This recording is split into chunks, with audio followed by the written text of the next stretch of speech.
All right, I just had a very fantastic talk with a friend of mine who I just met for the first time just now. Uh, we had a conversation about tripping, psychedelic trips. There's one that really stood out to me, and that is when I understood and felt frequencies. And the best way to really explain this is I was on a trip, a psychedelic trip that day, and by the end of the day, I thought the trip was over.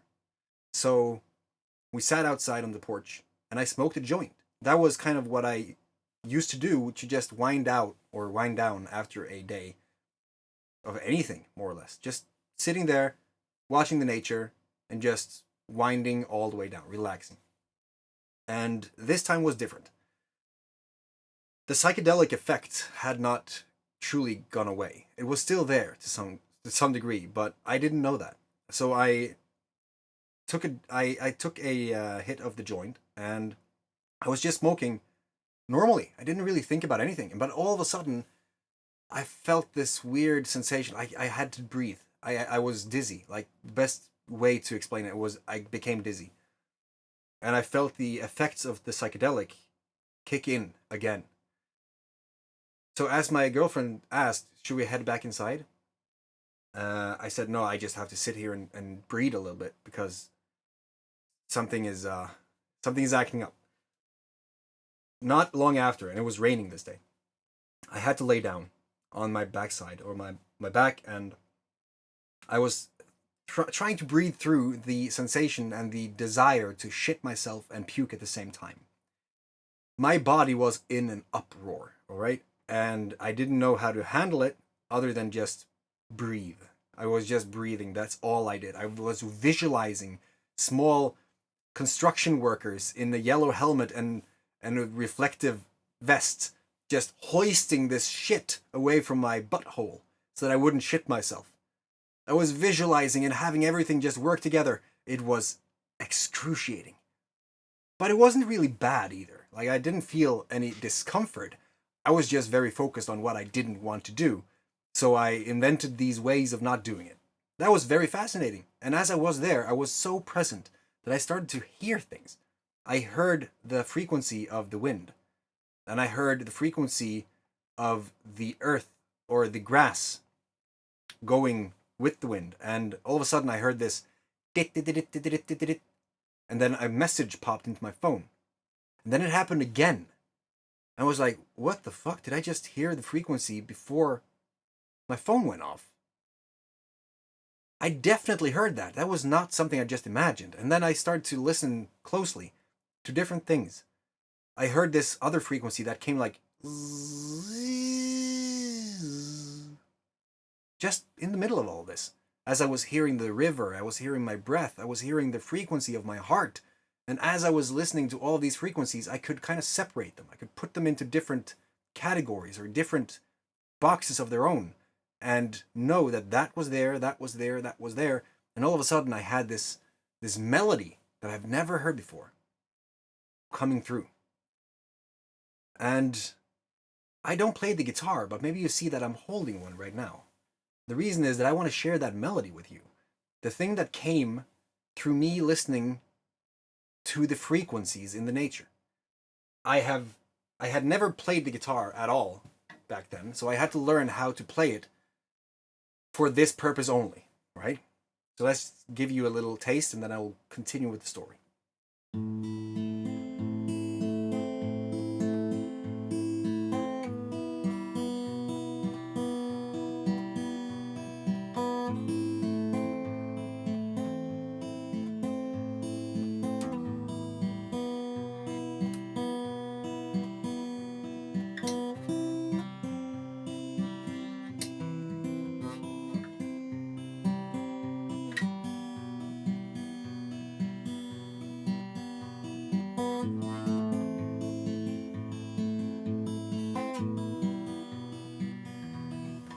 Sorry, I messed up a little bit there because I haven't played the guitar for weeks or months.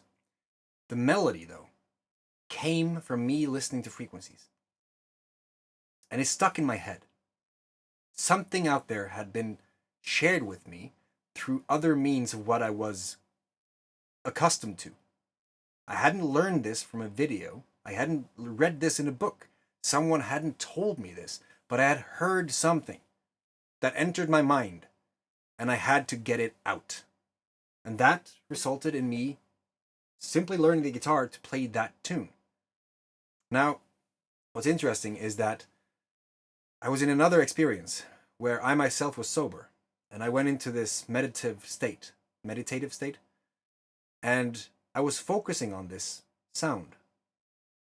And as I was doing that, the person who was currently under the effects of psychedelics, psilocybin mushrooms, popped up and asked, "Was that you?" She had heard a melody. Now we can go into Cleve Baxter and how he figured out that the plants are listening to us and that they hear our thoughts. How water is interacting with how we feel and how we interact with it through love or through hate. Through Masaru Emoto and all these things. So many different things and aspects and concepts that kind of confirms that that is not something that you just see in a psychedelic trip. I mean, the most obvious result or the most obvious evidence of that is this. Oh, this. This was not even a thing before I had it in my mind. So, I can't talk and play at the same time. The thing is, many people will say that whatever you experience during a psychedelic trip is simply because of the effects of the psychedelic drug. Screw that. You probably never had such a deep trip where you actually learned something that didn't come from yourself. Because these things shaped who I am today. I started to dive into quantum physics, law of attraction, epigenetics, energy in general, all of these different things that was not shared with me in school. I started to learn through books that I had never even considered reading. I watched things and documentaries and all these things that I found through intentional searching for it, but I wouldn't have searched it if I didn't have my experience. Once you've had the experience, you can't deny it, because it's something like remembering something that people said, or simply looking back at something you yourself felt. You cannot forget about a feeling. It's impossible.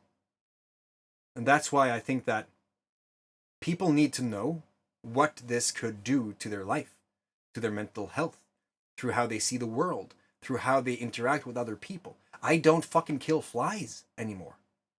I have such a deep respect for all living life because fundamentally, I understand that they're nothing but a subatomic quantum particle and a vibration in a vacuum on a Planck scale, similar to myself. If I'm made of this exact same substance that everything around me, then what sense does it make for me to hurt a part of myself? That could be another person. That could be another creature. That could be an insect. That could be the world and the nature in itself. I don't hurt trees. I feel bad if I have to chop down a tree. That did not happen by me simply going to school. That happened because I felt something, and then I had to learn and educate myself to communicate what I felt. And now it's completely consumed my life, because now I see everything through that lens. And the more you learn, the more you understand that you don't know. The journey is amazing. And I just wanted to share that with you. That was 9 minutes. I cannot keep these short. So thank you for listening. If you have any questions, if you're interested to learn more about these insane things that can just shift your paradigm and your reality in ways you can't even imagine, then reach out. call.torseppola.com. Let's talk about it, because only through talking about it and reaching out when you have questions is any solution going to take place. If you don't do anything different than what you did before, you're not going to receive anything different than what you've already received.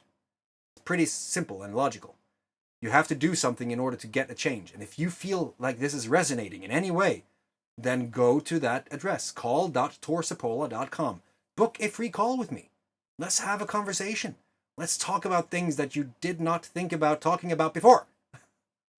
Have a fantastic day. I'm not going to take up more of your time. Take care of your freaking family. All those you consider family. The people around you. Everyone in the world. And I love you. Until next time.